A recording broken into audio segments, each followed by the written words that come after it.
The Federal Republic of Nigeria has so many ethnic groups, dialects, and languages. But all these languages and dialects are within the three major tribes, the Yorubas, the Hausas, and the Igbos. Before and after independence of the Federal Republic of Nigeria, the Igbos are known to be highly industrious. A major unique quality of all these tribes in the country is the respect and honor given to the traditional institutions. The institution is referred to as the custodian of culture and value system. The monarchs are well respected, and this makes them to have the appellation of the custodian of authority and second in command to the Almighty God. The honor to the traditional leaders spread across the nation and even beyond. In Africa as a whole, traditional leaders are well respected, except on rare occasions. Traditional offices are until the enthroned departs to great beyond. This gives power, respect, and authority to the king and chief, as they were being called in some other places and countries. In the recent time, the need for establishment of African culture made some tribes extend the traditional leadership to the diasporas. One of such countries is Ghana, where many other nationals are. In Ghana today, there are Yoruba Obas, and recently the Igbo thought it wise to choose a man who is regarded as epitome of humility and excellence, an icon of tradition and culture, and above all, a philanthropist to lead them as the Eze Igbo of Ghana the first. The man, Dr. Ambassador Chukwudi Jude Ihenetu, was given the nod by all and sundry to be the first Eze Igbo in Ghana. His Highness Dr. Ambassador Ihenetu, an accomplished businessman and a lover of his people, accepted to serve as he believed in servant leaders. He sees the throne as an opportunity to further give back to the people and especially Nigerians in Ghana.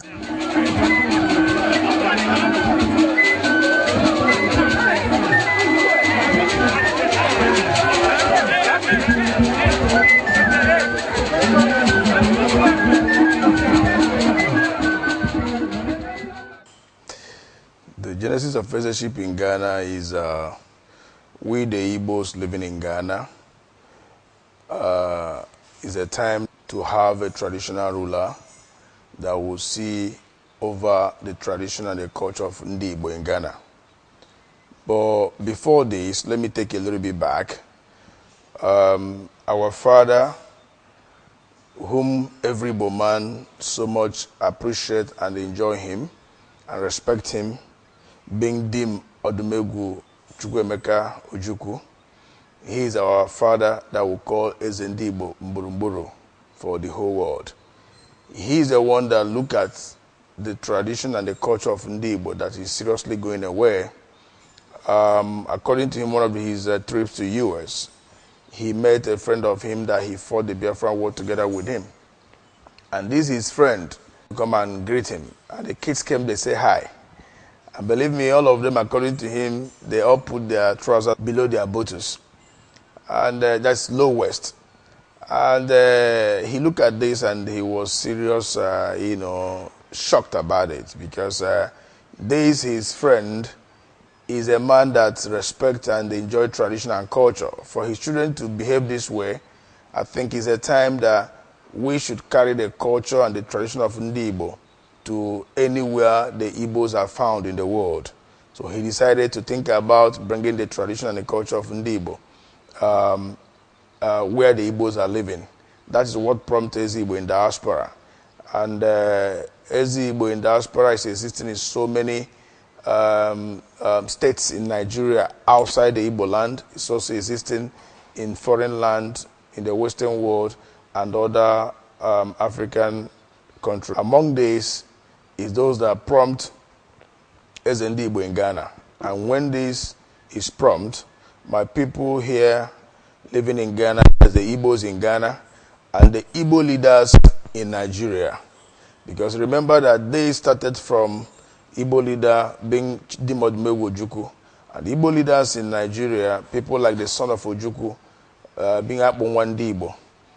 people like Rochas Okorocha, the executive governor of Imo State, people like Ogbonnaya, the former governor of Abia State, people like Chukwuemeka Eze, the former governor of Anambra State, people like Pius Ogbonnaya, and the whole lot of Ndi Igbo leaders. They decided that it's a time that the people of Ghana will also provide Eze Igbo in diaspora. And my people here in Ghana are ever ready for that. Then the people of Igbos in Ghana decided that I am the best person that Igbos will choose to be their leader in tradition and culture level, because it's not only having a king or having a traditional ruler in Ghana, but somebody who can give his time for his people, somebody have passion for his people, somebody who can bring his people together and see to affairs of their people. So that's what Prompted is. To some of the leaders, His Highness Dr. Ambassador Chukwudi Henitu is God ordained, and they have vowed to give him the maximum support to ensure that he succeeds as first ever Eze Igbo in Ghana. First of all, I want to go a little down to history of the Igbos. Before the Igbos started giving or start crowning people in diaspora, you have to realize that Igbos are scattered all over the world. And any country you go, you didn't find an Igbo man, they will tell you to run away from that country. And having scattered all over the world, wherever they go, they start good business, they marry, they do all manner of works there just to make ends meet. And along this line, our father, who today is late, Chief Chukwuemeka Odumegwu Ojukwu, who was our father during the war, up to the time he was called to Mother Earth. This man has traveled out and seen that the Igbos have migrated to so many countries, and there's need for them to start uniting together, coming together to embrace the culture of the Igbos. This informed this idea of going to any of these countries to make sure they bring Igbos together. And that makes this culture of installing kings in diaspora. Here in Ghana, the population of Nigerians in Ghana is about 4 million. And this 4 million, the Igbos are the majority. The Igbos here in Ghana, they've married a lot of Ghanaians, Togolese, Liberians, Burkinabes, and even Ghana, where we live. Now, these children are all Igbos. And if we don't let them know the culture and tradition of the Igbos, it means our culture is wiping away.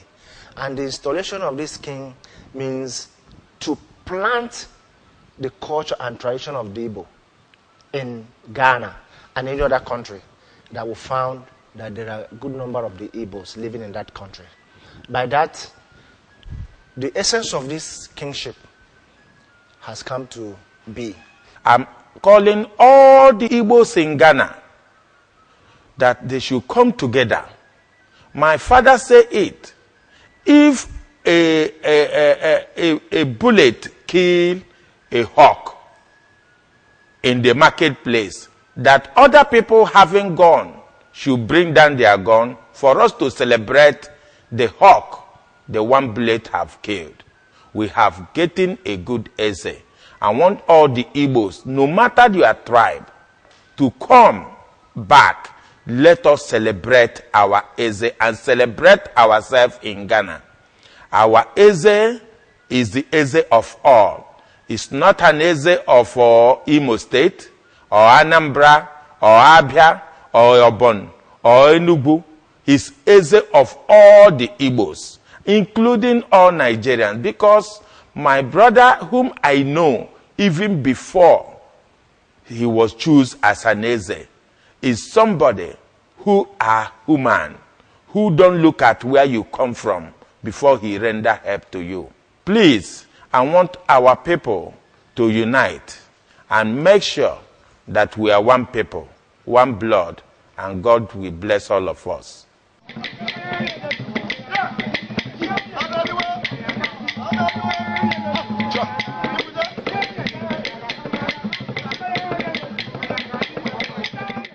From a very humble beginning, but history has a way of repeating itself.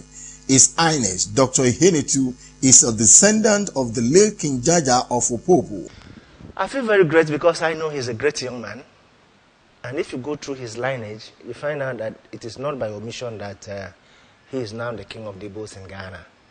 He is the grandson of King Jaja of Opopo, who was a great king in River State, precisely. So today, as we will see him in Ghana, he has that great quality. When you see him in the midst of his friends and mates, you pick him as very exemplary. He stands tall among all his friends. Having understood the throne he now occupies, His Highness Dr. Ambassador Ihenitu, a well-traveled man, knows that the best way to grow any nation and development, language plays a very vital role. He then established Igbo-speaking coaching school across the country where he rules as the Eze Igbo. That is the Republic of Ghana. I have a whole lot of plans for my people, the Igbos. First of all, you'll bear with me that Igbo speaking school is seriously running in Ghana.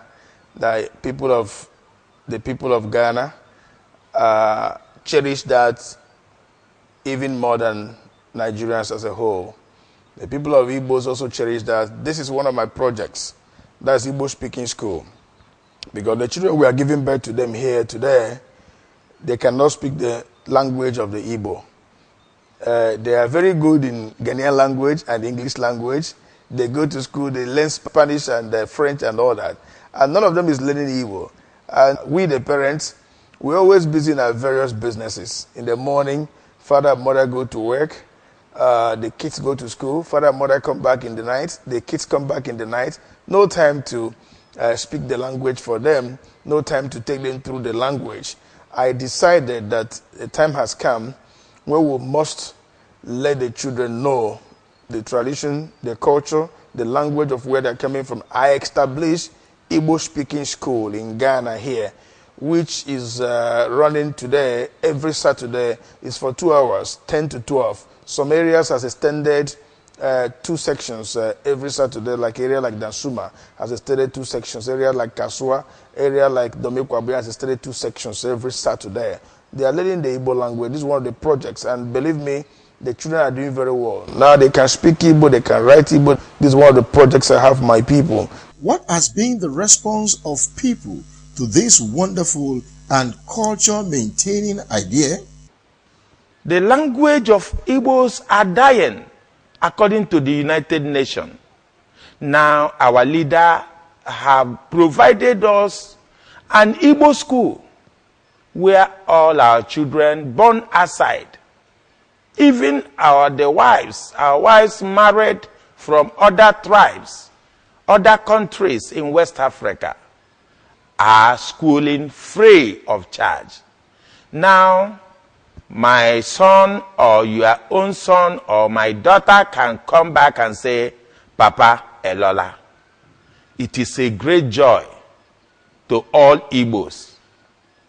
And now, because of the help, Eze Chukwudi is helping the Igbos in Ghana and his cabinet.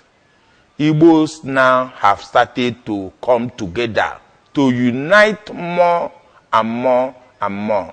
And I pray that we are going to be strong and strong and strong, that nothing will bring us down.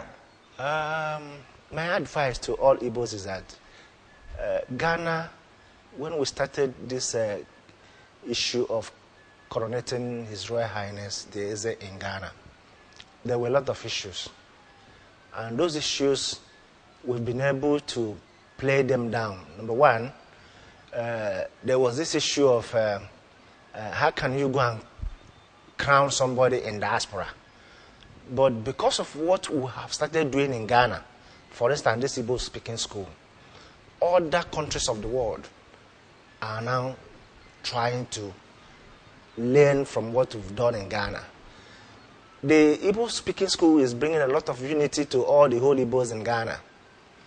And it's making most of us to know each other. There are people who you can live here in Ghana for maybe 10, 20 years. You don't know that they are your brothers. But because of this Ezeship, we are beginning to interact. We are beginning to know each other. So I want to say this to other people all over the world, that once the Igbos start coming together as one formidable family, I think whatever we are looking for, even back home, we'll get it in Jesus' name. My full name is Chief Samuel Ekezie from Imo State, Nigeria.